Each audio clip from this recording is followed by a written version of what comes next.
Sawah padi sering dilihat sebagai lambang ketenangan dan kestabilan hidup masyarakat desa.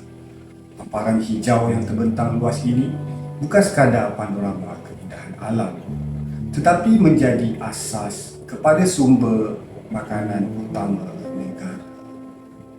Namun ketenangan ini hanya yang terzahir di ruangan mata. Di sebalik sawah yang kelihatan damai, wujud realiti kehidupan pesawah yang semakin mencabar dan jarang diberikan perhatian sewajarnya. Hari ini, beras bukan sekadar isu tanian. Ia berkait rapat dengan keselamatan makanan, kestabilan sosial dan kedaulatan negara. Persoalannya, sejauh mana kita benar-benar mampu bergantung kepada hasil sendiri. Data terkini menunjukkan tahap sara diri beras negara hanya sekitar 56%. Ini bermakna hampir separuh daripada nasi di pinggan kita bergantung kepada negara luar seperti Vietnam, Pakistan dan India. Angka ini bukan sekadar statistik. Ia mendedahkan betapa rapuhnya keselamatan makanan negara apabila kita terlalu bergantung kepada pasaran global yang tidak menentu. Dalam keadaan ini, pesawah tempatan bukan lagi sekadar petani di kampung. Mereka adalah barisan hadapan yang menentukan sama ada negara ini mampu berdiri di atas kaki sendiri dari segi bekalan makanannya. Tetapi, siapakah sebenarnya yang menanggung risiko di sebalik angka ini?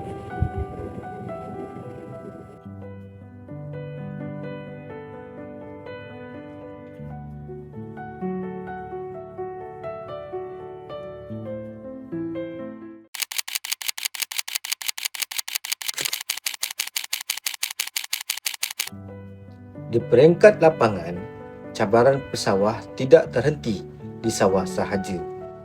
Mereka berdepan peningkatan kos baja, racun, jentera dan ketidaktentuan hasil setiap musim. Apakah cabaran yang paling besar Cik Rahman berkenaan dari segi kos atau pendapatan sekarang ni? Cabaran besar, kos semakin tinggilah untuk petani-petani. Kadang-kadang kos tinggi tapi pendapatan tu tak sama seperti kos yang hasil yang apa kita harapkan. Itu.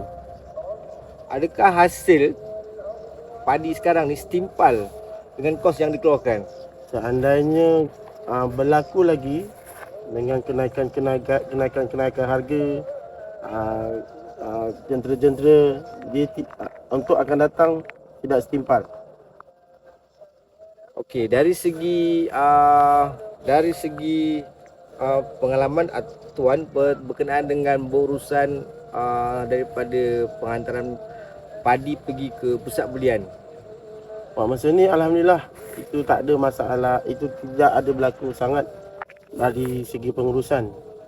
Sebab bagi itu memudahkan untuk petani-petani menjalankan aktiviti pengurusan tu memudah. Dari sudut sistem pemprosesan pula, kualiti padi menjadi penentu utama kepada pulangan pesawah. Seterusnya, berapa lamakah tempoh Cik Zul sendiri terlibat dalam industri padi ini sendiri? Okey, saya terlibat dengan industri padi ni sejak umur 20 tahun. Okey, sepanjang saya 16 tahun ni daripada Ketua Badan Kawasan, saya menjadi berkenaan dengan pusat pengumpulan padi. Yang mana pusat pengumpulan padi ni kita kumpul ataupun kita beli padi-padi di sawah atau petani menjual padi di pusat belah padi dan kita akan hantar pergi ke kilang padi. Okay, dalam bagi pendapat Cik Zul sendiri kan, apakah peranan utama kilang padi ini sendiri dalam rangkaian bekalan beras itu sendiri? Okay. Kita ni sebagai peranan kita sebagai pengukur ataupun kita ni sebagai badan yang membantu untuk mengumpulkan padi-padi dan kita proses beras dan jadikan itu makanan rutin negara lah sebagai pengukur sebenarnya kita pun peranan kita pun tak sebesar mana pun. Cuma kita membantu kerajaan sebagai pembeli padi dan mengumpul padi untuk makanan rejim kita. Okey, faham. Bagaimana kilang tu sendiri dapat memastikan padi pesawat kita ni dapat diproses dengan baik sekali? Okey, kita memproses padi dengan kita asingkan beras yang beras hancur. Cuma kita kalau boleh kualiti dari segi padi tu agak kena ambil juga kualiti ni, sebab bila tu dikilang, kita kalau kata tak ambil kualiti padi ni, nanti beras kita akan tidak tahan lama dan cepat basi. Yang itu kita pastikan kalau boleh kita dapat bahan mentah yang berkualiti daripada ladang. Faham? Di sinilah kita melihat bahawa cabaran pesawah bukan hanya soal usaha di sawah, tetapi juga bergantung kepada sistem pemprosesan yang berada di luar kawalan mereka. Okay, soalan seterusnya, apakah cabaran utama Cik Zul sendiri dan kilang ni dalam menguruskan padi yang kita perolehi daripada pesawat tersebut?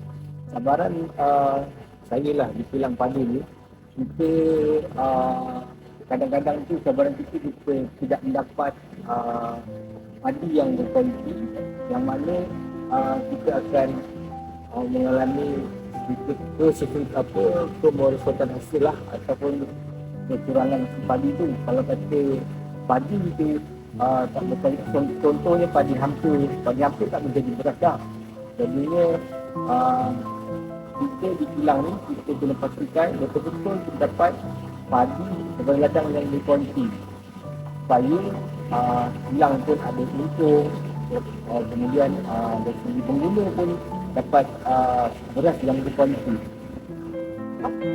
Itu adakah dengan cabaran yang ada ni dia dapat memberi kesan secara langsung lah kepada pesawat itu sendiri?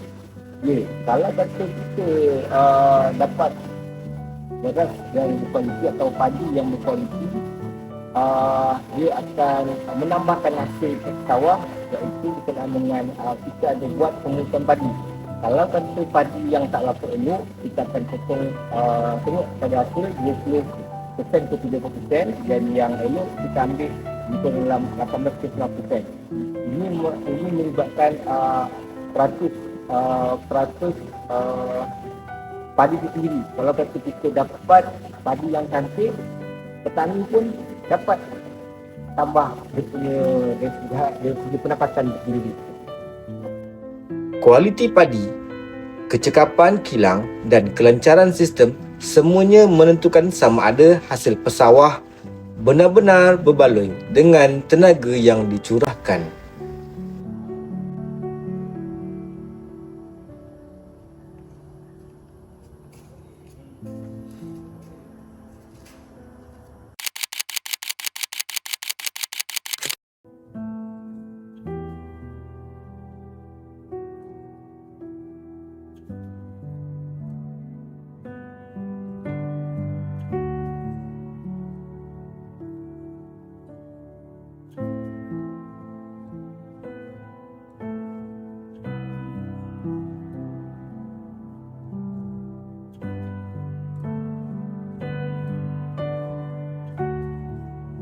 Drone misalnya digunakan untuk memantau tanaman dan juga menyembur baja dengan lebih tepat.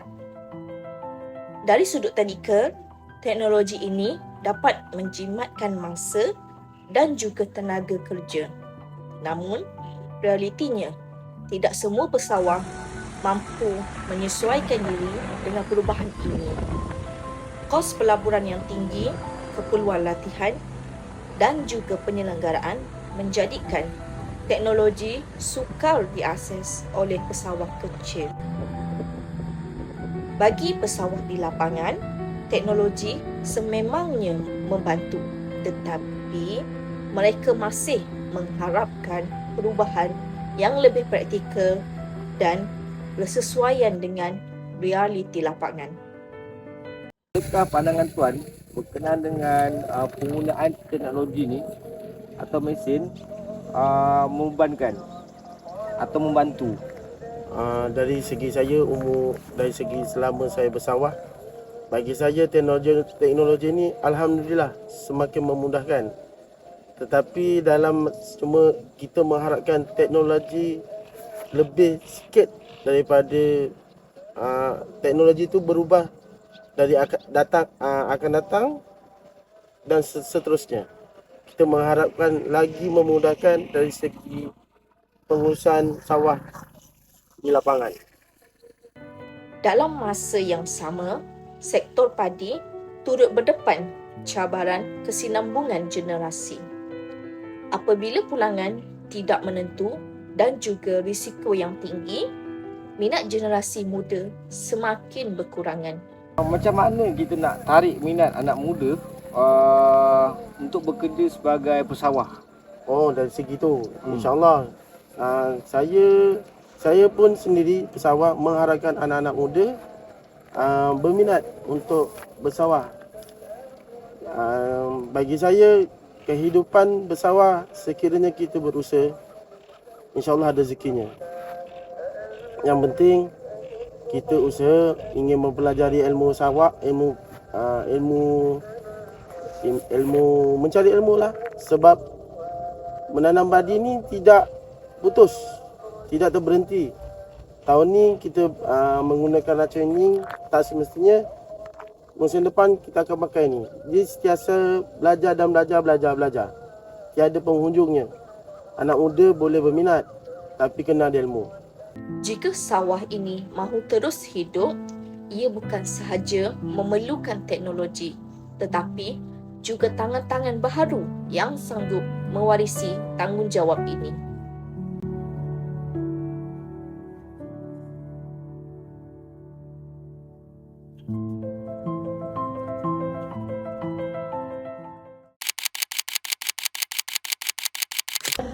Sepanjang proses kami menyiapkan dokumentari ini, dari merakam visual di permatang hingga menemu bual pesawah, persepsi kami benar-benar berubah.